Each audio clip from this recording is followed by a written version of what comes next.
How's it going, everyone? Welcome back. Hunter Greene, the prospect I think most of us were most looking forward to entering the 2022 season for these Cincinnati Reds. We are nearly halfway through the season, middle of June. Couple more starts we'll have for Hunter Greene here. We'll be close to the halfway through the season. And Hunter Greene just getting off a 4-run performance here against the Brewers. But Hunter Greene right now, 5.62 ERA, 28 walks, 85 Ks, and a 3-7 record so far this season. And I don't like to look, not from a rookie perspective. I know there's a lot of, you'll see some guys just come out there and just kill it rookie year. And then there's guys like Hunter Greene who might give you a high, you look at the ERA, you look at the numbers, say, yeah, that's not very good.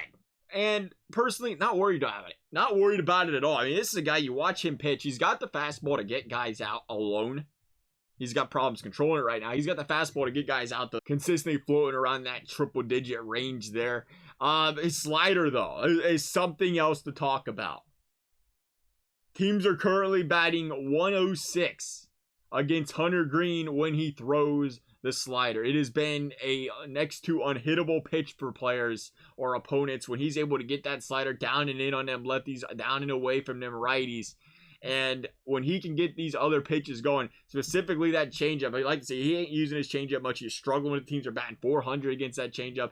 If he can get, when he starts to develop that, to get that bit of an off speed, that third pitch in there to really work with. And that takes time for these younger guys sometimes. Might be a year, might be 2 years where he really starts to develop that third pitch. But what I really want to see is him gain control. When he can start to control that fastball right now, you're seeing him really kind of, he's having problems up and away, up and in on these guys, elevating that fastball.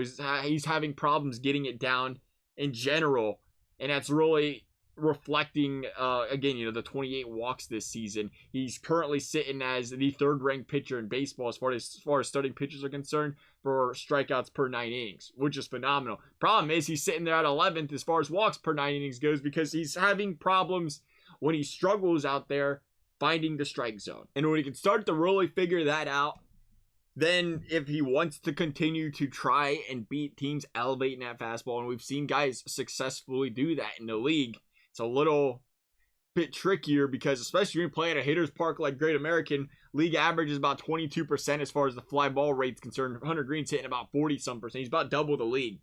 That's a tough thing to be, trying to sustain playing in a place like Great American Ballpark.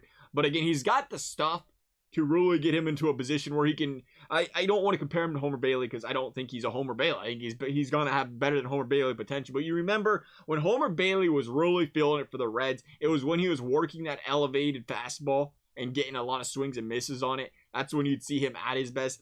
And I think you sometimes see that in Hunter Greene where he wants to try to add that to his repertoire where it's an 0-2, 1-2, whatever. He's got the guy, he's got to try to chance to elevate it. The problem is he's having problems getting control and getting in ahead in these counts in the first place, where he's missing high, he's missing out wide, where it's just not even close to the strike zone. And when he can really get that control figured out, because he's got the stuff to just make these, just play good old hardball, but he doesn't need to do that because he's got such a nasty slider. And when he figures out that fastball, and we've seen it in games, and we're starting to see it better more recently, where he's starting to really control things a little bit better. When he can find control of that fastball and utilize that pitch, and then again down the road he develops the more effective changeup in there, he's gonna be a nasty pitcher. He's got all the tools in the world, and it's you gotta love that for him in this situation. If he's for the situation he comes up in, I know you don't want to see the Reds lose, but it really lowers the pressure for him to go out there and instantly perform to make this team. Like, it's like work through it, continue to learn, continue to grow, and just get to that point of being this Cincinnati's Reds ace, like he's got the capabilities of doing so. Nonetheless, though, statistically, it's not looking the greatest for Hunter Greene, but I'm not too worried about it. Guy still looks like he's going to be everything and more we've been hoping for at the Reds. He's got to put it together a little bit here. Love you guys' thoughts. Thank you guys for watching. We'll see you next time.